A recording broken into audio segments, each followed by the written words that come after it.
నమస్తే. Welcome to Dhatri TV. నేను మీ మహా. ఈరోజు మనతో పాటు ఒక స్పెషల్ పర్సన్ ఉన్నారండి. ఎందుకు స్పెషల్ అంటే పిల్లల చదువు ఎంత ముఖ్యమో ఈ ఈ మధ్య కాలంలో బాగా చూస్తున్నాం. అంటే టీచింగ్ నేర్పే విధానం కూడా మారిపోయింది. వీటిలపై మాట్లాడడానికి మనతో పాటు ఉన్నారు గీతా భాస్కర్ గారు. స్పెషల్‌గా చెప్పాలి అంటే తరుణ్ భాస్కర్ గారు మదర్ అనమాట. అమ్మ నమస్తే. నమస్తే. ఫైనల్‌గా వచ్చారు. నేను అడగ్గా నంచుకున్నట్టు వాడి పేరు రావాలనా? చిల్లర అమ్మ తప్పదు. అయితే రీసెంట్‌గా రవీంద్ర భారతిలో మీరు చేసిన ప్రోగ్రామ్ హైడ్రా గురించి పెద్ద ఎత్తున సక్సెస్ అయింది. ఏంటి అసలు దాంట్లో మీరు పాలు పంచుకోవడానికి కారణం ఏంటి అసలు? అంటే వాళ్ళు ఫస్ట్ ఇయర్ సెలబ్రేషన్స్ కోసం పిల్లలతో ఏదైనా చేపియాలని అనుకున్నారు. అట్లా మాది సోషల్ మీడియాలో చూసేసి నన్ను అప్రోచ్ అయినారనమాట. అప్రోచ్ అయ్యి ఏదైనా ప్రోగ్రామ్ పిల్లలతో చేపిస్తారని అంటే నాకు పిల్లలు ఆర్ట్ అని అంటే రెడీ అనమాట. సో వాళ్ళు అంటే మేము అన్నీ అనుకూలంగా కుదిరింది. అండ్ స్కూల్స్కి అంతా ఇన్ఫర్మేషన్ ఇచ్చినాము. 30 స్కూల్స్కి ఇన్ఫర్మేషన్ ఇచ్చినాం, కానీ 35 స్కూల్స్ వచ్చినాయి అనమాట. కొంచెం అది చాలా బాగా అయింది. వాళ్ళకి స్పేసే సరిగా ఇయ్యలేకపోయినాం, ఎందుకంటే వర్షం వస్తుంది కదా అనేసి బయట పెట్టాల్సింది లోపల పెట్టినాము. కానీ పిల్లలైతే విపరీతంగా ఇచ్చినారనమాట. అది ఒక సంతోషం నాకు అంది. సో నాకు ఎవరు అడుగుతున్నారు, ఎక్కడి నుంచి వస్తుంది అనేది కూడా చూడాలి. పిల్లలు ఆర్ట్ అని అంటే నా వల్ల అయింది, నేను చేపిస్తానమాట. అండ్ పిల్లలు స్కూల్స్ కూడా బాగా రెస్పాన్స్ ఇచ్చిందనమాట. అంటే కాలేజెస్ కూడా మీరు చెప్తున్నారు కదా, ఇంకా కాలేజెస్కు లైఫ్ స్కిల్స్ ప్రోగ్రామ్ ఇస్తాను. Communication and life skills programs చేస్తాను, ఎందుకంటే ఐఎమ్ ట్రైన్డ్ ఇన్ ఇట్ అనమాట. సో అవి ఆర్ట్ కలిపే నాకు సబ్జెక్ట్స్ నుంచి కూడా ఆర్ట్ లైఫ్ స్కిల్స్ అన్నీ చాలా వరకు కనెక్ట్ అయి ఉంది. మనం అవి కనెక్ట్ చేసుకోవాలన్నమాట. అప్పుడు ఇప్పుడు లైట్ అన్నది ప్రిజం నుంచి ఒక సింగిల్ లైట్ అనమాట. అయితే మీరే సింగిల్ లైట్ అన్నమాట. అది ఎన్ని రకాల అనుభవాలతోటి ఎన్ని నేర్చుకొని ఫుడ్ తోటి అన్నితోటి బయట రిఫ్రాక్షన్ అవుతుంది. రిఫ్లెక్షన్ అండ్ రిఫ్రాక్షన్ అన్నట్టు. అంటే ఫిజిక్స్లో వచ్చేదే మనం ఇక్కడ ఆర్ట్లో తీసుకుంటే రిఫ్రాక్షన్ అన్నది అక్కడి నుంచి స్ట్రెయిట్గా పోయే లైట్ వంకర పడుతుంది కదా.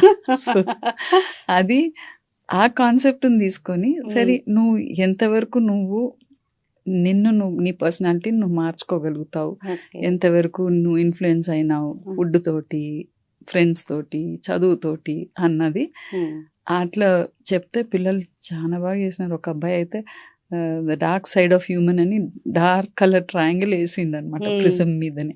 అసలు వాళ్ళకి అర్థమవుతుందా కాదా అని కూడా తెలియదు. క్లాస్ 4, క్లాస్ 6 అంతా చెప్తున్నాను. సో అట్లా లైఫ్ స్కిల్స్కు ఆర్ట్కు సబ్జెక్ట్స్కు కనెక్షన్స్ ఉంది.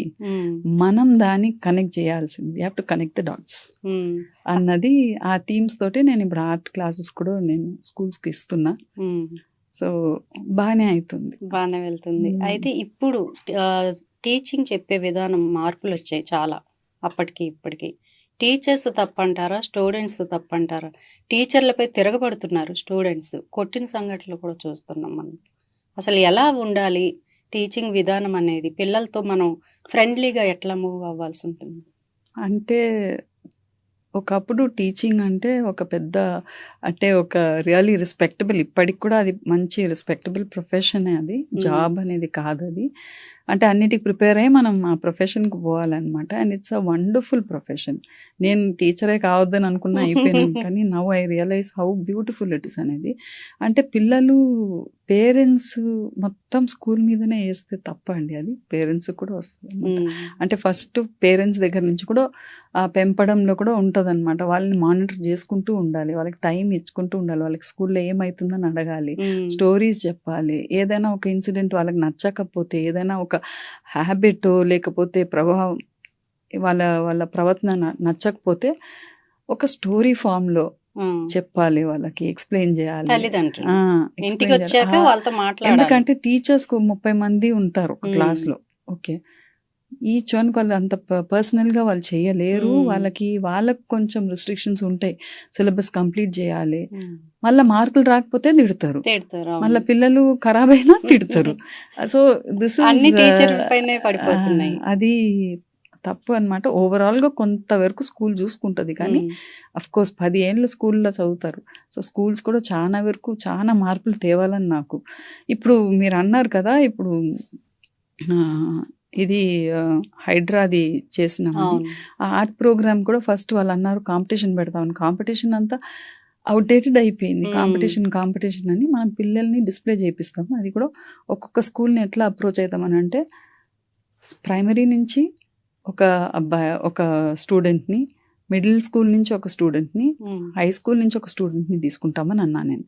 ఎందుకంటే ఒక 10 years వరకు వాళ్ళ పియర్ గ్రూప్ తోటే ఉంటారు, అదే క్లాస్లో అదే ఏజ్ గ్రూప్ తోటే ఉంటారు. నెక్స్ట్ కాలేజ్లో కూడా అదే ఏజ్ గ్రూప్ తోటి ఉంటారు. మళ్ళీ సడన్గా కెరియర్కి పోయే వరకు వేరే వేరే ఏజ్ గ్రూప్స్ తోటి వాళ్ళు బిహేవ్ చేసుకోవాలి. అక్కడ వాళ్ళకి కొంచెం ఇబ్బంది అవుతుంది వాళ్ళకి. ఎందుకంటే అన్ని ఏండ్లు ఒకటే గ్రూప్ తోటి ఉండి అరే రారా పోరా అనుకుంటూ ఏందే రా అట్లా అని అనుకుంటూ సడన్గా when they go to the work ethics కొన్ని ఉంటాయి, డిఫరెంట్ ఏజ్ గ్రూప్స్ ఉంటారు. సో వాళ్ళతోటి మనం బిహేవ్ చేయాలి అది అన్నది నాకు స్కూల్ నుంచే వాళ్ళకి ఇట్లా పెద్ద పిల్లలు చిన్న పిల్లలు ఒక టీం లాగా. అంటే అఫ్ కోర్స్ మ్యాథ్స్ క్లాస్లో నడవదు, 10th క్లాస్ మ్యాథ్స్ చిన్నవాడు చేయలేడు, ప్రైమరీ వాడు చేయలేడు. కానీ కొన్ని ప్రోగ్రామ్స్ మాత్రం అట్లీస్ట్ ఒక 3-4 ప్రోగ్రామ్స్ పర్ ఇయర్ అట్లా చేస్తే పిల్లల్ని డిఫరెంట్ ఏజ్ గ్రూప్స్ వచ్చి వాళ్ళు టీమ్ లాగా ఫామ్ అయ్యి వాళ్ళు డిస్కస్ చేసి వాళ్ళే ఏదైనా చేసేటట్టు ఉంటే మాత్రం కొంతవరకు మనం ఎంతో అంటే వాళ్ళు పెద్దవాళ్ళతోటి ఎట్లా ఉండాలి, చిన్న వాళ్ళతోటి పెద్దవాళ్ళు ఎట్లా ఉండాలన్న కాన్సెప్ట్ వస్తుందని అనిపిస్తుంది. కాలేజీకి పోయినాక ర్యాగింగ్ కూడా తక్కువ అవుతుంది అన్నది this is one thing I want the schools to concentrate on. నేను అయితే నాకు తెలిసిన స్కూల్స్కి అయితే చెప్తున్నా and they are receiving it well అనమాట. సో అట్లా మేము ప్రోగ్రామ్ చేస్తే బ్యూటిఫుల్లీ అండి. లేకపోతే ఏదైనా ప్రోగ్రామ్ అంటే పెద్ద పిల్లల్నే తీసుకుంటారు సైన్స్ ప్రాజెక్ట్స్కి అంతా కూడా. వాళ్ళని కలిసి ఆ సైన్స్ ప్రాజెక్ట్ని చిన్నపిల్లలు కూడా వాళ్ళు ఎక్స్ప్లెయిన్ చేసి వాళ్ళు కూడా ఏదో దాంట్లో పాల్గొనేటట్టు చేస్తే it will be a wonderful concept అని అనిపిస్తుంది నాకు. Wonderful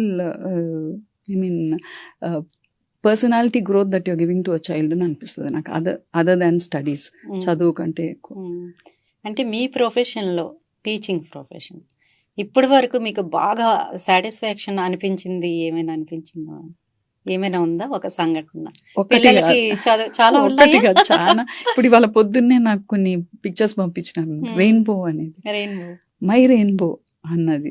and how beautiful the cloud is giving us wonderful entertainment through the rainbow. కొంచెం ఆ రెయిన్బోని చూడగానే ఒక్కసారి ఒక స్మైల్ వస్తుంది ఫేస్ మీద అని వాళ్ళు రాస్తున్నారు ఎక్స్ప్రెషన్స్ అన్నమాట పిల్లలు. ఒక్కసారి అన్ని మర్చిపోయి ఆహా ఎంత బాగుందని అంటాం కదా. So nature gives us wonderful stress busters అన్నమాట. మనకు నేచర్ నుంచి వస్తాయి. ఇప్పుడు వర్షం పడినప్పుడు డెఫినెట్గా అప్పుడు ఎండ కొంచెం వచ్చినప్పుడు రెయిన్బో వస్తుంది అనమాట. Rainbow is a wonderful thing.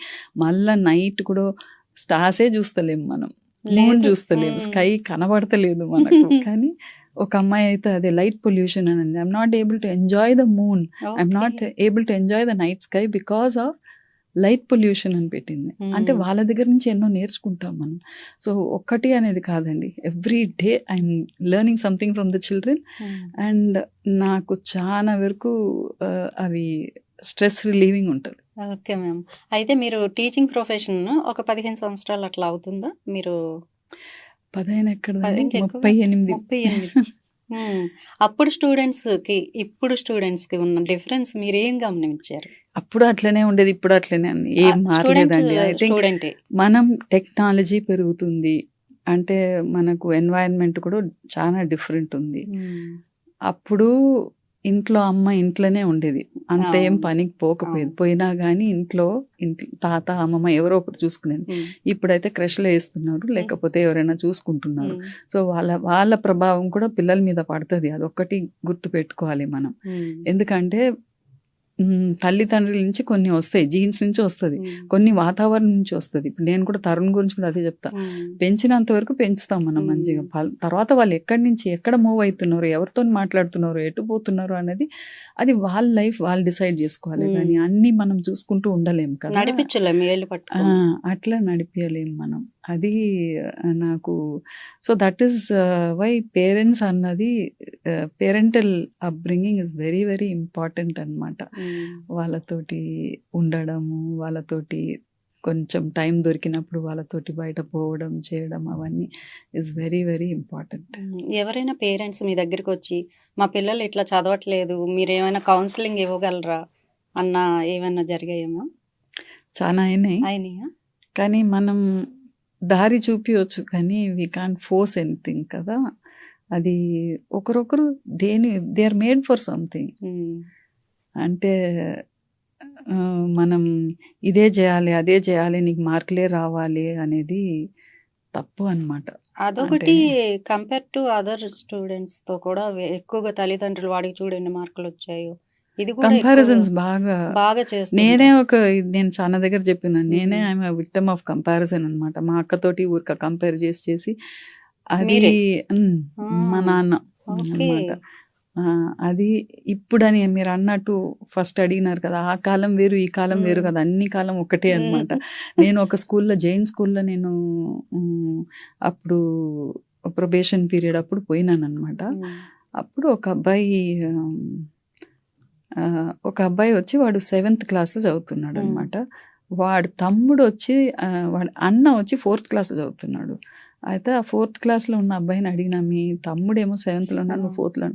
ఎందుకు మ్యామ్, నాకు పైసలు ఎంచడం తెలిస్తే చాలు. ఓ ఏమైనా ఆన్సర్ ఇచ్చాడా? అంతే. దీనికి మీరేమంటారు మ్యామ్? అంటే అది ఒక్కటి కాదు కదరా లైఫ్ అన్నది. That is life ma'am, that is enough for me అని అంటే you have to just keep quiet అనమాట. కాన్ సే ఎనీథింగ్, సైలెంట్ అయిపోవాలి. కొన్ని వాళ్ళకి చూడు అంటే కొంచెం మెల్లగా నెక్స్ట్ టైం వాడికి చూడు ఇట్లా మనీ మాత్రం ముఖ్యం కాదు, రిలేషన్షిప్ అన్నది ముఖ్యం. అంటే నాది ఆర్ట్ కాబట్టి I could take it in different forms.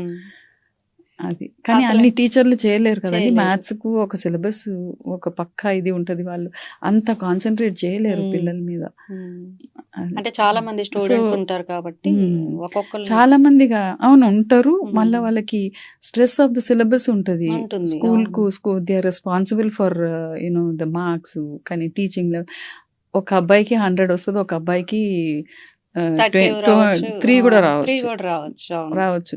ఎందుకు అని అడగలేం కదా, you can't blame the teacher కదా, అదే క్లాస్ కదా. అవును, అంటే it depends on each one's IQ అనమాట.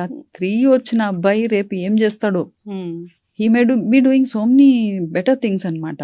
ఇప్పుడు ఫర్ ఇన్స్టెన్స్ మా అక్కతోటి కంపారిజన్ అని చెప్పినాను కదా, గోల్డ్ మెడలిస్ట్ అనమాట తను, ఎంఎస్సి గోల్డ్ మెడలిస్ట్ అమ్మ. అంటే and she was working as a nutritionist dietitian in JIPMER అంతా. అంటే తను కొంచెం బాగా ఆ రిఫైన్నెస్ ఉండేదన్నమాట. నాది ఆర్ట్ ఉండేది. అయితే నాకు ఇప్పుడు మా అక్క, నేను ఎప్పుడు అంటా న్యూట్రిషన్ కదా, ఏదైనా చేయి వర్క్ షాప్ లాగా, నీకు తెలిసింది పోయి పిల్లలకు చెప్పు, హాస్పిటల్స్ కూడా నువ్వు చెప్పొచ్చు కదా, యూ కెన్ ప్లాన్ డైట్స్ కదా అని అంటే అపో అని కూర్చొని ఉంది.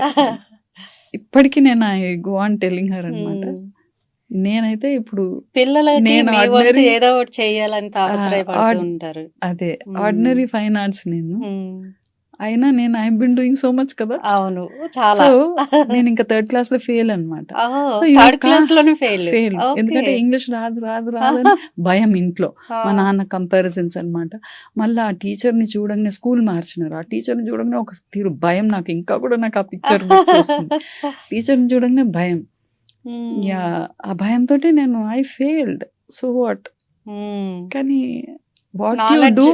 What you do later in life is very very important. మనం ఎప్పుడు ఆ టైంకే మనం చూస్తాం, ఆ మూమెంట్కే చూస్తున్నాం. మనం ఫ్యూచర్ కూడా రేపు అన్నది ఉంది కదా. So we have to correct అవర్సెల్వ్స్ each day అని అనిపిస్తుంది నాకు. అయితే మీ ఫ్యూచర్ ఇప్పుడు ఎలా అనిపిస్తుంది అప్పటి నుంచి కంపేర్ చేస్తే? I'm happy what I'm doing. అంటే మా నాన్న నేర్పిన చదువు కానీ వాట్ ఎవర్ ఇట్ ఇస్, అంటే ఫౌండేషన్ కానీ, తర్వాత వచ్చి ఒక రకంగా ఆయన నన్ను కంపేర్ చేయడం కానీ, ఒక పాజిటివ్ గా తీసుకోవాలి ఏదైనా కానీ. మీరు పాజిటివ్ గా తీసుకున్నారా మ్యామ్? అఫ్ కోర్స్ మరి అవునా? అప్పుడు కొంచెం బాధ అనిపిస్తుంది కానీ మళ్ళీ ఏదైనా చేయాలి అనేది ఉంటది కదా. కానీ ఇప్పుడు పిల్లలు ఈజీగా తీసుకోలేకపోతున్నారు. గట్టిగా మందలిస్తే సూసైడ్ వరకు వెళ్ళిపోతున్నారు. అవును. చాలా భయం వేస్తుంది పిల్లల్ని మనం ఇచ్చేయాలి అంటే. కొంచెం జాగ్రత్తగానే చూసుకోవాలి, ఎందుకంటే వాళ్ళకి ఎక్స్పోజర్ ఎక్కువ ఉంది వాళ్ళ పిల్లలకు. సో మన upbringing is a very very difficult task. మరి ఎంత పిల్లల గురించి తాపత్రయ పడుతున్న మీరు, తరుణ్ భాస్కర్ గారు చదువు ఎంతవరకు వచ్చింది? ఆయన ఎట్లా చదివేవారు? బాగా చదివేది. చిన్నప్పుడు ఎట్లా ఉండేవారు? చిన్నప్పుడు బాగా చదివేది. ఒక క్వార్టర్ మార్క్ పోతే ఇంట్లో రాగానే మీరు అంటున్నారు అప్పుడు కాదు ఇప్పుడు కాదు ఎప్పుడు అదే ఉంటది.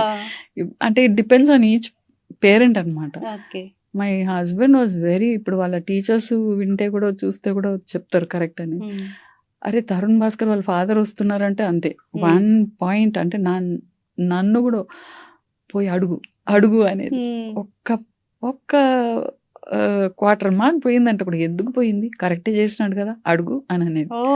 అంత అంటే ఆ లివింగ్ ఇన్ ద మూమెంట్. మరి ఒక్కొక్కసారి you say live in the moment అనేసి, కానీ we have to also come out and think about tomorrow అనమాట.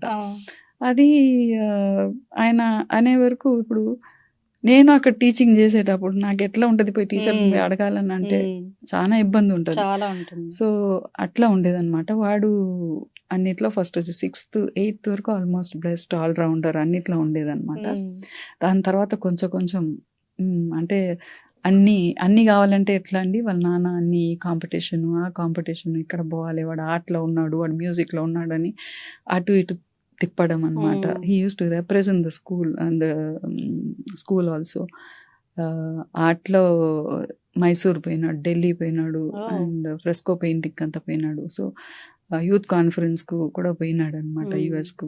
సో అట్లా అంతా ఉన్నప్పుడు you can't expect good marks also కదా, ఎందుకంటే క్లాస్ నుంచి అంటే స్కూల్కు డుమా కొట్టేసి ఇవన్నీ పోతుంటే కొంచెం ఆ బ్రేక్ వస్తుంది కదా. సో పాస్ అయితే చాలు, ఇవన్నీ ఉన్నాయి కదా అనేసి మేము అనుకున్నాం అనమాట. అట్లా ఫస్ట్లో అయితే ఆయనకు మార్కులు చాలా వరకు he was very very particular అనమాట.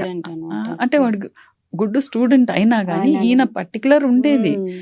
వాడు ఫస్ట్ వచ్చినా కానీ ఎందుకు ఇందులో పోయిందని అడుగుడు, అట్లా ఉండొద్దు కదా అని అనిపించేది నాకు. మరీను అంత ఉండొద్దు, అంత పొజెసివ్ ఉండేది వాళ్ళ ఫాదర్. దాని తర్వాత మెల్లమెల్లగా వాడికి ఇవన్నీ ఉన్నాయి కదా, సో వాడు పాస్ అయితే చాలు అనేసి అనుకున్నాడు అనమాట. అట్లా అయితే మీరేమనుకున్నారు? తరుణ్ భాస్కర్ గారు పలానా అయితే బాగుంటుందని మీరు డిసైడ్ అయ్యారా ఎట్లా? అంటే వాడికి ఆర్ట్లో ఇంక్లినేషన్ ఉన్నిందండి, చిన్నప్పటి నుంచి వాడికి ఆర్ట్లో ఉన్నింది. అంటే నేను ప్రెగ్నెంట్గా ఉన్నప్పుడే మా ఆయన నన్ను ఆర్ట్ క్లాసెస్కి అంతా పంపించినాడు అనమాట.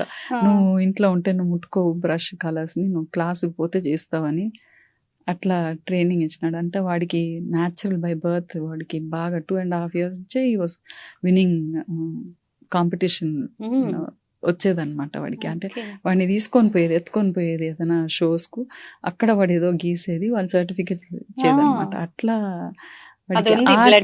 ఆర్ట్లో ఇంక్లినేషన్ ఉంది అనేది తెలిసినప్పుడు వీడు ఎట్లయినా బతుకుతాడు క్రియేటివ్.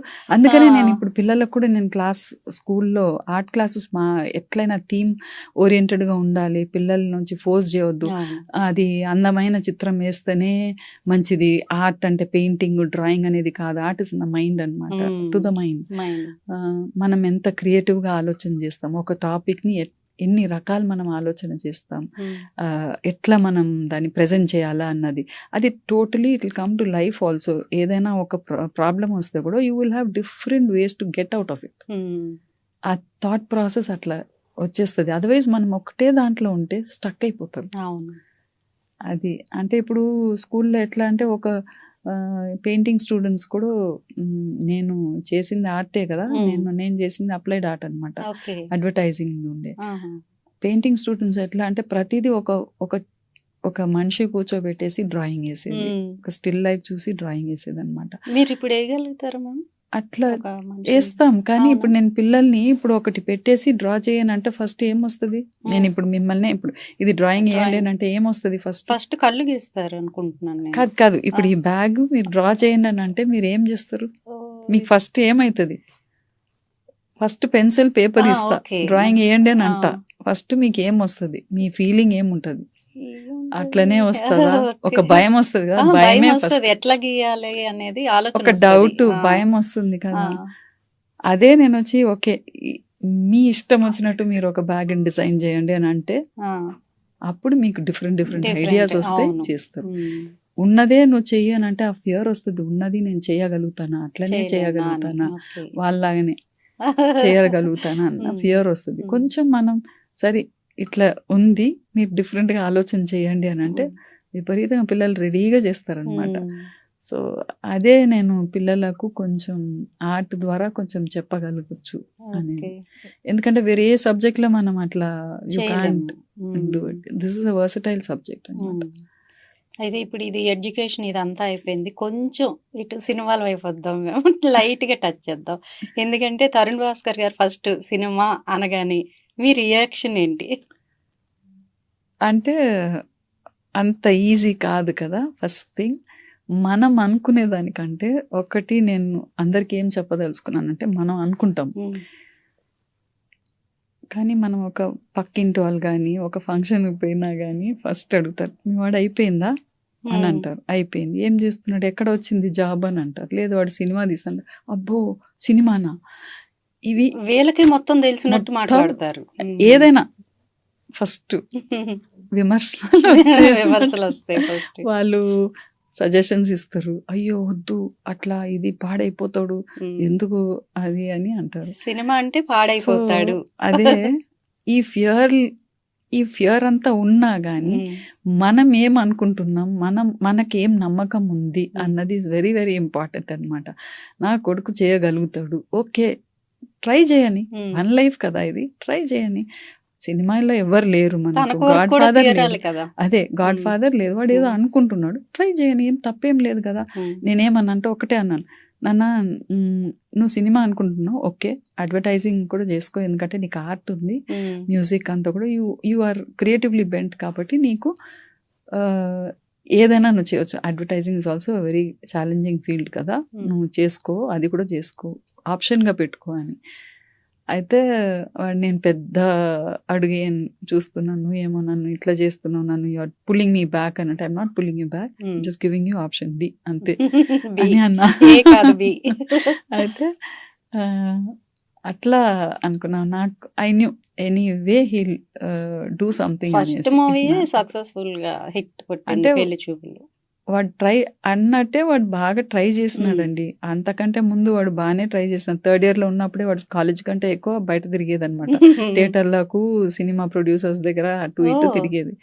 కానీ వాడికి దెబ్బ తిన్నాడు బాగానే, రాలే సరిగా. వాడు ఫస్ట్ ఒక చదువు మీదనే ఒకటి రాసినాడు అనమాట, ఐ మీన్ ఎడ్యుకేషన్ మీదనే. అది చాలా బాగుండేది. అది నడవలేదు, అది కాలేదు. అంత ప్రామిసెస్ ఇచ్చినారు, మళ్ళీ చేయలేదు, దగ్గరకు వచ్చే వరకు చేయలేదు. So he experienced all that.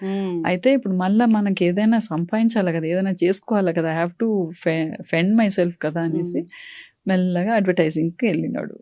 Logos చేయడము, కొన్ని అంటే పోస్టర్స్ చేయడం, అవన్నీ చేసినాడు అనమాట. చేసుకుంటూ తర్వాత దీన్ని వదలకుండా ఇది ట్రై చేసినాడు. సో ఈ రోజున ఒక బ్రాండ్ ని క్రియేట్ చేసుకున్నారు, ఈయన సినిమాలు ఇలా ఉంటాయి చక్కగా అని చెప్పి. సో మీరు హ్యాపీయా? అంటే నా సినిమాలు ఇట్లనే ఉంటాయి అని అనేది కాదు, వాడికి యాక్చువల్లీ వాడికి he wants to try different genres. అవును, యాక్టింగ్ లో టైప్ లో ఉంటది, ఈ నగరానికి ఏమైంది వేరేగా ఉంటుంది. అవును, ఐ లైక్ దట్ అన్నమాట. ఒకటే కాదు కదా, let us experience so many things అనేది. నాకు ఒక లైఫ్ లో we'll have to do many things, be the Jack of all trades అని అనిపిస్తుంది నాకు. మీరు బయటకు వెళ్ళినప్పుడు అరే తరుణ్ భాస్కర్ గారు మదర్ వచ్చారంటే ఎలా అనిపిస్తుంది? ఏంటి నేను వాడికి మదర్ అనిపిస్తుందా? అనిపిస్తుంది. అంటే నేను అదే ఫస్ట్ నేను అంటే it is definitely pride moment, లేదనేది కాదు. కానీ నేను వాళ్ళని సతాయిస్తాను, ఏంది తరుణ్ భాస్కర్ నాకు ఒక పేరు లేదా అని అంటాను. అంటే స్కూల్లో పిల్లల్ని తీసుకొని పోయినప్పుడు వాళ్ళ అమ్మ వీళ్ళమ్మ అని అంటారు మ్మ్. కదా, ఇంకా కూడా నాకు అట్లనే అయిపోయింది కదా అనేసి అనిపిస్తుంది. ఓకే. అయితే మ్యామ్ సార్ గురించి పక్కన పెడితే మీరు ఫిదాలో అది అసలు ఎట్లా వచ్చింది ఛాన్స్ మీకు? మేము ఆ సినిమా చూసినప్పుడు అరే మనకు కూడా ఒక మేనత్త ఇట్లా ఉంటే బాగుంటది కదా, అంత చక్కగా అనిపించారు ఆ పాత్రలో అంటే మీరు. నాకు ఛాన్స్ వచ్చింది, నేను చాలా దగ్గర చెప్పి ఉన్నాను. మ్మ్. నాకు అది ఒక ఇమోషనల్ ఇది రనవే ఉనింది నాకు అది ఆ పీరియడ్ అప్పుడు. మ్మ్. కానీ నాకు ఎట్లా అంటే ఆ క్రూ మొత్తం, ఆ టీం మొత్తం చాలా నన్ను బ్యాలెన్స్ చేసింది అనమాట. ఫిదా టీం మొత్తమా? మొత్తం మ్మ్. మొత్తం ప్రతి ఒక్కరు, ఓకే. డైరెక్టర్ దగ్గర ఆ నుంచి లైట్ యాక్టర్స్ మ్యాన్, వరకు. ఆ ఆహా. కెమెరామ్యాన్ దగ్గర నుంచి అందరూ మొత్తం అంతా అంటే చాలా బాగా ఒక ఫ్యామిలీ లాగా ఉన్నింది అనమాట. మ్మ్. Very nice. అండ్ అక్కడ ఆ ఊర్లో ఉన్న వాళ్ళు కూడా, మ్మ్. అక్కడ షూట్ చూసేదానికి వచ్చిన వాళ్ళు, పక్కన వాళ్ళు ఎట్లా అంటే ఒక ఒక సీన్లో ఏదో మిస్సింగ్ ఉన్నిందనమాట. మ్మ్. ఆ ప్రొడక్షన్ వాళ్ళ దగ్గర లేకుండా ఉంటే పక్కన పరిగెత్తినాం, ఓ. వాళ్ళు ఇచ్చినారనమాట. ఆహా. అట్లా ఇట్ వాజ్ లైక్ ఏదో ఒక ఫ్యామిలీ గెట్ టుగెదర్ లాగానే ఉన్నింది అనమాట. మీకు వెరీ అంటే నైస్. ఇంత నాకు డీసెంట్ గా ఒబీడియంట్ గా ఉంటారు మీరు. మరి అసలు సినిమా అంటే హడావిడి గోల ఆ గోలగా హడావిడిలో ఉంటది. హడావిడి అయితే ఉండే, మ్మ్. ఎందుకంటే టైం అంటే టైం కాకపోయేది. నాకు చెప్పింది ఒక 4 రోజులు అంటే ఎన్ని రోజులు అయిపోయింది. నేను ఇక్కడ టీచింగ్ చేస్తుంటే నేను మ్మ్. ఐబీలో ఉంటే నేను, అండ్ మ్మ్. అది ఇంటెన్స్ సబ్జెక్ట్స్ అనమాట పిల్లలకు. అది 12th ఆ. వెరీ వెరీ ఇంపార్టెంట్ అనమాట. నాకు 11th 12th స్టూడెంట్స్ అనమాట ఇంటర్. అయితే నాకు ఒక 2-3 సార్లు ఓకే అని ఒప్పుకున్నాను. మ్మ్. తర్వాత మరీ నేను మళ్ళీ ఇంకొక రోజు లీవ్ పెట్టాలంటే కుదరదు అనేసి మ్మ్. అక్కడ కొంచెం ముందే ఇదే. బట్ చెప్పారా శేఖర్ మొత్తానికి కమల గారికి? ముందే చెప్పారా నాకు ముందే ఇట్లా? చెప్పినా కానీ ఒక్క దగ్గరకు మాత్రం మళ్ళీ ఫోర్స్ చేస్తే నేను ఉండలేకపోయినా. మ్మ్. బట్ మొత్తానికి అయితే it was very nice, very comfortable. Hmm. The director was also very sweet. అవునవును. ఆయన కూడా డీసెంట్ గా ఉంటారు. చాలా ఇదిగా చాలా ఉంటారు. మాట్లాడి తరుణ్ గారు అడగలేదా మిమ్మల్ని నా సినిమాలో చేయవమ్మా అని చెప్పి? తన వాడికి సినిమా నేను యాక్టింగ్ అంటే నాకు సరిగా రాదనే వాడు ఫిక్స్ అంటాడండి. అయిపోయారా? అవును, చాలా ప్లాస్టిక్ ఘోరం అని ఇది అంటాడు, అసలు. ప్లాస్టిక్ అని అంటాడు వాడు. ప్లాస్టిక్ అని అంటారు. ఒకవేళ ఇన్ కేస్ చేయాల్సి వస్తే చేస్తారా తరుణ్ గారి మూవీస్ లో ఒక మంచి తల్లి పాత్ర ఇచ్చి? చేసినాను కదా నేను. ఈ చేశారా? నగరానికి ఏమైంది, ఆ, ఏదో ఈ ఇయ్యాలని నగరానికి ఇచ్చినాడు కదా, ఆ. ఇయ్యాలని ఇచ్చినాడు ఎలా ఒక క్యారెక్టర్. ఒప్పించారు? ప్లాస్టిక్ అన్న ఆయన ఎలా ఒప్పించారు? ఫిదా చేసినాక అందరు అడుగుతారు కదా, ఓకే. అందుకనే ఇచ్చినట్టున్నాడు. ఓకే. ఫ్యామిలీ బ్యాక్గ్రౌండ్కి వస్తే బిజినెస్ కుటుంబం నుంచి వచ్చారు మీరు. అంటే మీరు రాగానే మీ హస్బెండ్ రిజైన్ చేశారు జాబ్కి అని చెప్పేసి. అలాంటి స్ట్రగుల్ అంటే మీరు డబ్బు లేని రోజుల్ని చూశారు. ఇప్పుడున్న హోదా అందరికీ తెలిసిందే. అప్పుడు అలాంటి సిచ్యువేషన్లో ఇప్పుడంటే చాలా మంది వస్తారు మన చుట్టూ, అప్పుడు ఎవరు మన దగ్గర కూడా రారు. ఇప్పుడు కూడా హోదా అని చెప్పలేనండి, ఎందుకంటే మేము ఇంకా కిరాయి ఇంట్లోనే ఉంటున్నాము. అవునా? It is still a struggle అనమాట. వీఆర్ జస్ట్ కమింగ్ అప్ అన్నమాట. ఓకే. బట్ అప్పుడు ఉన్నంత స్టేజ్ కాదు, కానీ ఎందుకంటే కిరాయిలు కట్టలేక ఒక ఇంట్లో అయితే సామాన్ బయటపడ్డాయి అనమాట. వా. ఆమె నాకు వచ్చింది, మ్మ్. 8th క్లాస్లో ఉన్నాడు తరుణ్ అప్పుడు. సో అటువంటిది అంటే కొన్ని ఫ్యామిలీస్ కూడా ఎట్లా అంటే ఒకరు బాధపడుతున్నారు, కష్టాల్లో ఉన్నారంటే ఏం చేయకపోయినా కనీసం ఒక మాట సహాయమైనా ఉండాలి. చేయరు, అస్సలు అట్లీస్ట్ చేయరు. ఒక ఎంకరేజ్మెంట్ అని, ఎప్పుడు ఇట్లానే ఉండదు, బాగా మ్మ్. అవుతుంది, డోంట్ వరీ అనేది ఎవరు. అయ్యో ఎందుకు మీరు ఎందుకు ఇట్లా ఇస్తూ పోతుంటే ఆయన పెడుతూ పోయినాడు, ఇవన్నీ మాటలు, ఇవన్నీ చాలా అంటే చాలా డిస్కరేజింగ్ ఉండేది అనమాట. మ్మ్. ఎవరు ఎక్కడైనా ఫంక్షన్కి పోవాలన్నా ఎవరైనా చుట్టాలు వస్తున్నా అంటే నాకు భయం భయం అనిపించేది, ఎందుకంటే too much of interference. At the same time interfere అయ్యి మనకు ఒక సొలేస్ లాగా చెప్తే లేనే లేదు, ఎవరు చెప్పలేదు. ఇప్పటికీ నేను చెప్తాను, మ్మ్. నాకు ఆ మాట ఇది మాత్రం ధైర్యం మాత్రం ఎవరు ఇవ్వలేదు. మ్మ్. ఇంకా పైనుండి కిరాయి కట్టపోతే ఎట్లా సామాన్ని బయటపడుతుంది అంటే అన్నట్టు సామాన్ బయటపడ్డాయి. మ్మ్. ఇట్లనే అన్నమాట కొన్ని మాటలు. అంటే ఒక్కొక్కసారి బాధ అనిపించేది. మ్మ్. అండ్ సపోర్ట్ అంటే సపోర్ట్ అన్నది మనం అనుకుంటాం పైసలు సపోర్టే అనుకుంటాం, మాట మాట సపోర్ట్ సపోర్ట్ ఉండాలి. మెయిన్ వెరీ వెరీ ఉంటుంది. Important, very important. అరే వీళ్ళ దగ్గరకు పోయి తర్వాత ఇంకా కొన్ని ఫంక్షన్స్ కానీ కొన్ని కొన్ని గెట్ టుగెదర్ కానీ నన్ను అవాయిడ్ చేసేది అనమాట. ఎందుకంటే తెలిసిపోతుంది నాకు. ఎందుకంటే నాకు అంత నగలు లేవు, లేకపోతే అంటే నేను పైసలు పెట్టలేను అన్న ఇది ఉండేదన్నమాట. దే యూస్ టు అవాయిడ్ మీ, అది బాగా తెలుసు నాకు. But still I never use to bother. వాళ్ళ మెంటాలిటీ ఇట్లాగే ఉంటుంది. చాలా మంది అవస్థ పడతారండి ఈ మెంటాలిటీస్ తోటి. నేనని కాదు, బట్ దెన్ నాకేందని అంటే ఇప్పుడు వాళ్ళంతా వాళ్ళే ఒక లైన్ డ్రా చేసుకున్నారు. వాళ్ళకు కూడా తెలుస్తుంది ఇప్పుడు నేను ఎట్లా గుర్తుపెట్టుకున్నాను అని వాళ్ళకు కూడా తెలుస్తుంది కదా. సో ఇప్పుడు వాళ్ళు ఫ్రీగా వచ్చి నా దగ్గర మాట్లాడలేరు, చెప్పలేరు, అడగలేరు, అంతే. అంతవరకే ఉంటున్నాను నేను, అంతే. అంటే మీ ఫ్యామిలీ సపోర్ట్ అప్పుడు ఎవరు ఏం చేయలేదు? సపోర్ట్ అంటే మా సైడ్ నుంచి కొంచెం పర్వాలేదు. అంటే ఎవరిని పోయి అడగలేం కదండి, అది తప్పు కూడా. అడగొద్దు అలాంటి సిచ్యువేషన్ లో, అసలు మనం చేయి చాచలేం. ఫస్ట్ అయితే ఇన్ని స్ట్రగుల్స్ ఫేస్ చేశారు తరుణ్ గారు. స్ట్రగుల్స్ అనేది కాదండి, ఎవరైనా ప్రతి మనిషికి అదే అంటున్నాను నేను. నన్ను చాలా మంది ఇప్పుడు మెసేజెస్ వస్తాయి అనమాట, నాకు పైసలు కావాలి, డబ్బులు కావాలని. మీకు వస్తాయి. నేనే మా ఆయన కూడా he used to take some support, financial support. నేనేమంటానంటే మనమే కష్టపడతాం, సంపాదిస్తాం, సుఖపడతాం అనేది. ఎందుకంటే మనం ఒకరిని పోయి అడిగితే మళ్ళా ఇవన్నీ ఎట్లా అంటే ఎటువంటి ఆన్సర్స్ వచ్చేదంటే, ఇవాళ నీకు 100 రూపాయలు కావాలి భాస్కర్, రేపు 1000 రూపాయలు అంటావు, ఇట్లా పెరుగుతూనే ఉంటది. అంటే నువ్వు ఇచ్చేది లేదు అయినా నువ్వు ఇటువంటి ఎందుకు పోయి అడగడం, ఎందుకు పోయి చేయడం? మనం ఏదో ఒకటి మనం చేసుకోవచ్చు. And to earn we have beautiful ways అండి. అండ్ మనకు వాంట్స్ కంటే needs is very very important. Needs is very important. Need ఉన్నింది అనుకో, నీడ్ వచ్చి need if you're able to sustain, that is enough. Want అన్నది ఎట్లా అంటే నీడ్ కంటే ఎక్కువ అన్నమాట. I want that, I want this అంటే అప్పుడు మనకు అయ్యో పైసలు లేవని అనుకోవచ్చు. లేకపోతే ఉన్న దాంట్లో ఎవరైనా బతకొచ్చు అండి. ఇప్పుడు ఏమంతా మనకి ఇండియాలో చాలా అన్ని దొరుకుతాయి అన్నమాట. ఫుడ్ 10 రూపీస్ 15 రూపీస్ కూడా మనకి ఏదో ఒక ఫుడ్ దొరుకుతుంది. అందులో హైదరాబాద్ లో సూపర్ ఫుడ్ దొరుకుతుంది. యూ డోంట్ హ్యావ్ టు కష్టపడాలి, మనం we have to and ever recommendation తోటి మనకి ఇది వస్తుంది అనేది, లేకపోతే ఎవరైనా మనకు అవకాశం ఇస్తేనే వస్తుంది అనేది ఎదురు చూడకుండా మనం పోవాలన్నమాట. మీరు చెప్పారా మనం చిన్నప్పుడు ఇట్లా పడ్డాము, నువ్వు ప్రతి రూపాయి చాలా జాగ్రత్తగా దాచుకోవాలి అని తరుణ్ గారికి? అంటే వాడు అక్కడక్కడ 1 రూపీ 2 రూపీస్ పెట్టినప్పుడు మాత్రం నేను అంటానండి, అరే నాకు ఆ 1 రూపీ చూడగానే నాకు నిన్ను బస్సులో తీసుకొని పోయే గుర్తే వచ్చేదిరా నాకు, ప్లీజ్ నాకు ఆ 1 రూపీ కూడా దొరకకుండా నాకు I use to walk you to school. అయితే అది గుర్తు పెట్టుకో, నువ్వు అట్లా పెట్టకు నువ్వు. నాకు చాలా ఇప్పటికండి when I see those coins నాకు ఏదో ఒక ఫీలింగ్ ఉంటది అనమాట. ఎందుకంటే ఫేస్ చేశారు అంటే I won't go back on that అనమాట ఎప్పుడు. కానీ నేను అదే అంటున్నా, ముందు చూసుకుంటూ పోవాలి కానీ వెనకడిది గుర్తు ఉండాలి. బట్ దెన్ ఇంకా ఊరికే దాంట్లోనే మనం ఆలోచన చేసుకుంటూ ఉంటే the next hour will be spoiled అనమాట. ఇల్లు కొనమని అడగలేదా సార్? అంటే మేమే ఇవ్వలేదండి, నేను ఎట్లా చెప్తాను.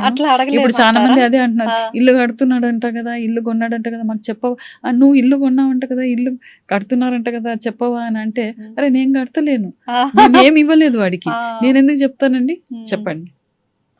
వాడంతా వాడే కష్టపడి వాడు ఏదో చేసుకుంటున్నాడు, వాడంతా వాడు కష్టపడి వాడు చేసుకుంటున్నాడు అంటే అది సంతోషించాలి. అంతేగాని నువ్వు నాకు చెప్పలేదు, మీరు ఇల్లు కడుతున్నారంట కదా, ఇల్లు కొంటున్నారంట కదా అంటే దిస్ ఇస్ అబ్సర్డ్.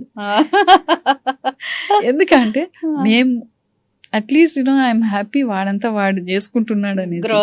మేము ఏమి ఇవ్వలేదు వాడికి, కనీసం వాడికి ఒకటి ఏంటంటే అప్పులు పెట్టలేదు వాడికి, అంతే, అంతవరకు. బట్ వాడికి అనేది ఏమి ఇవ్వలేదు, వాడంతా వాడే చేసుకున్నాడు. ఒకప్పుడు అడిగినాడు నన్ను, అమ్మ ఏందమ్మా ఒక బ్యాంక్ బ్యాలెన్స్ కూడా మీకు లేదని. చాలా బాధ అనిపించింది నాకు. నేను చెప్పిన, ఎందుకురా, నువ్వు నీకు చదువు ఇచ్చినాం కదా, నువ్వు కష్టపడి నువ్వు సంపాదించుకో అంతే, ఎవరి మీద ఆధారపడకు అని.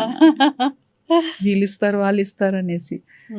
ఇప్పుడు సినిమాకి కూడా ఛాన్సెస్ వాళ్ళు ఇస్తారు వీళ్ళు ఇస్తారు అనేది పోయేది కాదండి. మనది మనం చేసుకుంటూ పోతే అది it will invite lot of positive energies, మనకి ఎట్లనో ఒకటి దారి చూపిస్తుంది. Will go on our own.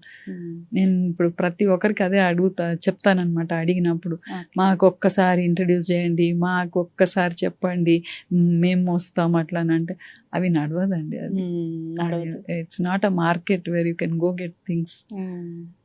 అది కొత్తగా ఏమైనా It మూవీస్ depends. అడిగారా మ్యామ్? ఒప్పుకున్నారా ఏమైనా మీరు? నేనా? ఆ, లేదండి. లేదా? ఇప్పుడు అంటే ఒకటి చేస్తున్నాను కానీ బట్ నాట్ మచ్. నేను ఎక్కువ దీంట్లోనే. అండ్ Arts మోర్ ఓవర్ వైపు. నా age I have to think about that also. అవునా? ఆశ ఉంటే కూడా కొంచెం అదుపు ఉండాలి. అయ్యయ్యో.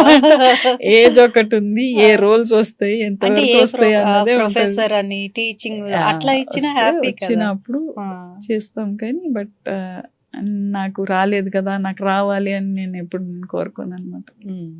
ఈ స్క్రిప్ట్ ఇంట్లోనే రాసుకుంటారా తరుణ్ గారు? మిమ్మల్ని ఏమైనా సలహాలు అడుగుతారా ఒక టీచర్ గా మీరు? అంటే పంపిస్తాడు, రీడ్ చేయమని చెప్పి పంపిస్తాడు. ఉమ్. ఆఖరికి ఎప్పుడు కానీ వాళ్ళ మైండ్ వాళ్ళకే అండి. ఇప్పుడు మీరు కూడా ఏదైనా ఇప్పుడు రాస్తారు, నేను generation, ఎంత అవును.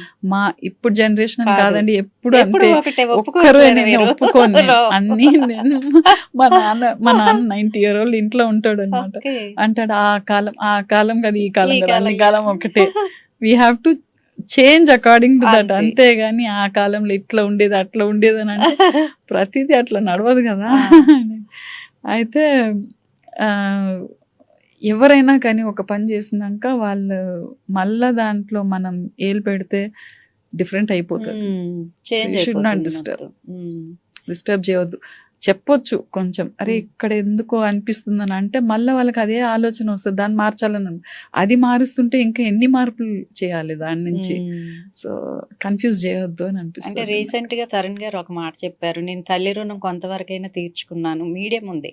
ఉమ్. ఏ ఏ విషయంలో అంటే ఆయన ఖాళీగా ఉన్నప్పుడు మిమ్మల్ని బయటికి తీసుకెళ్ళడం, అవును, అది తీసుకెళ్తాడు. స్పెండ్ చేసే టైం మీరు ఎట్లా అంటే ఒక కొడుకు సడన్ గా. మామూలుగా అవును, అనిపించదు. సడన్ గా వస్తాడు. సడన్ గా. ఇప్పుడని కాదు, ఉమ్. అప్పుడు స్కూల్లో ఉన్నప్పుడు కూడా ఉమ్. ఆ, తమిళ్ మూవీస్ వస్తే, రజనీకాంత్ మూవీ వస్తే సడన్లీ అమ్మ పోవాలి అని అంటాడు. మా ఆయన పో, వదిలే పని వదిలేసి అట్లనే వదిలేసి వెళ్ళిపో, ఎందుకంటే వాడికి ఒక లాంగ్వేజ్ వస్తుంది, వాడు పిలుస్తున్నాడు పో, మళ్ళీ నీకు ఈ టైం దొరకదు వాడితో ఉండే టైం అని అంటే వెళ్ళిపోయేది. ఆ, అట్లా ఆ. ఇప్పుడు కూడా ఇప్పుడు వాడికి టైం దొరికినప్పుడు అమ్మ నువ్వు ఏం వండకు, వండేసినంట పర్వాలేదురా మనం బయట పోతామనంటే పెట్టేస్తా నేను. అరే ఇది వేస్ట్ అవుతుంది, అది ఎప్పుడు నేను అనుకోను. ఆ. ఐ థింక్ కొంచెం ఆ మెంటాలిటీ మనకు అందరికి ఉంటే ఉమ్. ఇల్లు ఇల్లు లాగా ఇల్లు ఉంటదని ఇల్లులా అనిపిస్తుంది ఉంటది. నాకు. పచ్చళ్ళు అవి బాగా పెడతారంట, మీరు విన్నాము. యాక్చువల్ గా ఇంటికి వద్దాం అనుకున్నాం కానీ పచ్చళ్ళు అవి అనేది కాదు, రోటి పచ్చడి చేస్తా. ఒక్కటి ఏందనంటే అది మామిడికాయ పచ్చడి ఒకటి ఎవ్రీ ఇయర్ పెడతాం స్పెషల్ అందరికి. గా. అది ఒక్కటి ఇస్తాం. అది ఒకటే రకం, చాలా మంది చాలా రకాలు చేస్తారు. ఫుడ్ మ్యామ్ మీరు బాగా తింటారా ఎట్లా? ఏదన్నా తింటానండి. నాకు ఇది పర్టికులర్ గా ఇదే ఉండాలి అదే ఉండాలని లేదు. నాకు హెల్దీ ఫుడ్ అంటే ఏంటి మీ దృష్టిలో? హెల్దీ ఫుడ్ అనేది లేదండి. I follow the 3 meal a day అండి. మనకి 3 meal a Indian day, correct. okay. పొద్దున్న నేను తరుణ్ కూడా అది చెప్తాను, అరే నా డయట్ ఫాలోగా అని అంటా. పొద్దున కొంచెం టిఫిన్, పొద్దున బ్రేక్ఫాస్ట్ మాత్రం నాకు కొంచెం బాగానే ఉండాలి అనేసి, అంటే అంటారు కదా రిచ్ మ్యాన్స్ బ్రేక్ఫాస్ట్ అనేసి. అండ్ మాకు అదే అలవాటు అయిపోయింది. చెన్నైలో కూడా మేము పొద్దున్న లేస్తాం వెరీ వెరీ ఎర్లీ అనమాట. నేను 3:30 అంతా లేస్తాను నేను. సో ఆకలి వేస్తుంది, ఎట్లయినా ఆకలి వేస్తుంది. సో 7:30, 8 వరకు ఇప్పుడు మా నాన్న కూడా ఏం పని లేకున్నా కూడానే లేసుకుంటాడు, ఎందుకు ఇంత తొందర లేస్తారని అంట. ఆకలి అవుతుంది. 7:30, 8 వరకు బ్రేక్ఫాస్ట్ అయిపోతుంది. దాని తర్వాత మళ్ళీ లంచ్ కూడా కొంచెం సింపులే ఉంటుంది. అట్లా ఒకవేళ హెవీగా తిన్నా కానీ నైట్ కొంచెం తక్కువనే తింటాం. నైట్ యూజువలీ అట్లనే అలవాటు అయిపోయింది అనమాట. సో నైట్ కొంచెం హెవీగా తినాం. ఎప్పుడో ఒకసారి పార్టీ ఉన్నా కానీ ఎటైనా బయట పోయినా కానీ తింటే it's okay, but not every day. మీరు డివైన్ మ్యామ్ పూజలు ఎట్లా ఉంటాయి? పూజలు అంటే అది మళ్ళా మరీను రిచువల్స్ అంతా చేయనండి. నేను పూజలు చేస్తా. అది కూడా ఒకసారి మా రిలేటివ్ ఒక ఆమె అనిందనమాట, మీరు ఇవి పూజలన్నీ చేయరు కదా, మీరు షో చేస్తారు కదా అంటే, పూలన్నీ పెట్టి బాగా కొంచెం నాకు పూజ ఇష్టం అనమాట. షోలు అంటే మరి గుడిలో పోయి ఉట్టి విగ్రహం ఉంటే ముక్తామండి, దానికి అలంకారం చేస్తే మనం ఆహా ఓహో అని పోయి ముక్తాం కదా. అట్లనే నాకు అది నాకెందుకో నాకు నా ఐస్ కు ఒక సాటిస్ఫాక్షన్, నాకు ఒక సాటిస్ఫాక్షన్, ఒక పాజిటివ్ ఎనర్జీ, ఇంట్లో ఒక పాజిటివ్ ఎనర్జీ తెస్తుంది అనేసి నేను చేస్తాను అనమాట. సో దీనికి కూడా ఒక ఒక అంటే ఎవరో ఒకరు వచ్చి ఒక జడ్జ్మెంటల్ గా చెప్పడం, అవి అంటే మీరు షో పూజ చేయరు కదా, షో కదా అని. అరే నేను పూజ చేసేది నాకు తెలుసు, నువ్వు చెప్పడం ఏదైనా. ఇంకొకటి, మీరు ఇవన్నీ ఇవి ప్రోగ్రాంలు, ఇవి భజనలు అవన్నీ పెట్టారు కదా, అందుకనే మీకు పైసలు వస్తలేదని అన్నారు. అవి పెడితే పైసలు వచ్చేస్తాయి. అయితే రోజు రోజు ముగ్గులు వేస్తే, ఒక ఆయన అదే అన్నాడు మా రిలేటివ్, రోజు పొద్దున్న లేసి ముగ్గులు వేస్తే లక్ష్మి అట్లనే వచ్చేస్తుంది అని అన్నాడు. ఇప్పటికీ రోజు ముగ్గు వేసినప్పుడు నేను అది గుర్తుకొస్తాను. అయితే లక్ష్మి వస్తుందో లేదో కానీ at least you're able to survive కదా, you're able to go head అనమాట. ప్రతి ఒక్కరికి అన్ని వస్తాయి జీవితం అన్నప్పుడు. We'll have lot of ups and downs, not only financially అండి, సో మెనీ వేస్.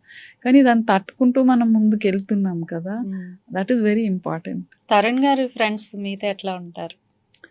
ఓ వాళ్ళంతా బాగానే ఉంటారు, గ్యాంగ్, మామూలు గ్యాంగ్ కాదు.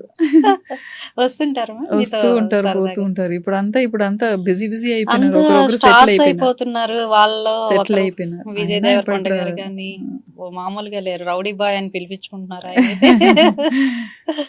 అయితే మ్యామ్, లాస్ట్ గా స్టూడెంట్స్ కి మీరు ఇచ్చే సలహాలు ఏంటి? ఇప్పుడు స్టూడెంట్స్ కి అసలు చదువు ఎలా చదివితే మన బ్రెయిన్కి ఎక్కుతుంది? ఈజీ మెథడ్లో, ఓ పట్టి చదివితే ఎక్కిపోవు. నేనైతే అసలు చదివేదాన్ని కాదు, నిజంగా చెప్పాలి. నేను చదువు పట్టాలంటే నిద్ర వస్తుంది, అదేంటో తెలియదు. చదువు అన్నది ఒక అంటే ఒక రేంజ్లో చదవాలి లేదనేది కాదు. అంటే చదవాలి అంటే మార్కులు ఇంత రావాలా అని మాత్రం అనుకోవద్దు. At least take the essence of the subject that you're learning, that is very important. Parents కూడా అది అర్థం కావాలి. మార్కులు రావాలనేది కాదు, ఓ పెద్దగా మార్కులు వస్తే ఆ సబ్జెక్ట్ ఎసెన్సే తెలియదు ఒక్కొక్కసారి. ఒక exam will not decide your your IQ. ఒక్క exam will not decide your IQ. And ఎన్ని ఎగ్జామ్స్ ఉన్నాయండి లైఫ్ లో, చాలా ఉంటాయి. Let them learn to manage life first. అది ఒక్కటి. చదువుకోవాలి, మార్కులు తెచ్చుకోవాలి, ఫెయిల్ కాకుండా ఏదో ఒక రకంగా మార్కులు తెచ్చుకోవాలి. ప్లస్ ఒక క్రియేటివిటీ ఉండాలి మనుషుల ప్రతి ఒక్కరికి. ఎందుకంటే ఏ జాబ్ చేసినా కానీ what decides a difference is only your creative mind. అంతే కదా, ఇద్దరికి 100 వస్తుంది, ఇచ్చేది కాదు. అది నీ మైండ్ లో నువ్వు డెవలప్ చేసుకోవాలన్నమాట క్రియేటివిటీ అన్నది. And respect people, respect relationships, that is very very important. అంటే కొంత పిల్లల్ని చూస్తా, ఈ స్కూల్లో ఈ టీచర్ సరిగా లేదు, నీకు అవకాశం దొరికింది, వాళ్ళు ఏదో ఇస్తున్నారు నీకు, అంతే. You have to give respect to that, whether they are up to your expectations or not. నీకు నచ్చుతుందో నచ్చదు, you have to give respect అనమాట. ఫస్ట్ నువ్వు ఎంతవరకు ఇచ్చినావు respect, to expect something from them అన్నది వెరీ వెరీ ఇంపార్టెంట్ కదా. అది రిలేషన్షిప్ అన్నది very important, family is important, and character is very very main. అది not your marks or anything, character is very very important. Conscience అన్నది తప్పు చేస్తున్నావు అన్నది చెప్తుంది కదా, ప్రిక్ అవుతుంది. So any work you do consciously చేయాలి అనమాట. వెరీ వెరీ ఇంపార్టెంట్ అది, దట్ ఈస్ వెరీ ఇంపార్టెంట్. అది మనం తప్పు అని చేసినప్పుడు మళ్ళీ పోయి గాడ్ ఫర్గివ్ మీ అనేది కాదు, God I correct my self అని అనాలి. నేను అదే అంటాను, I correct my self, don't forgive me, correct my self అన్నది అనుకోవాలి. And that it self will lead you to a better life and people is wealth అండి. అట్లా ఆ మెంటాలిటీతో పోతే మనకు చాలా బాగుంటుంది లైఫ్ అని అనిపిస్తుంది. Thank you very much ma'am, ఇంత టైం మాతో పాటు స్పెండ్ చేసినందుకు thank you very much. Thank you అండి, థ్యాంక్ యూ. సో చూసారు కదండి, ఇలాంటి మంచి మంచి ఇంటర్వ్యూస్తో మీ ముందుకు వస్తూ ఉంటాం. చూస్తూనే ఉండండి ధాత్రి టీవీ.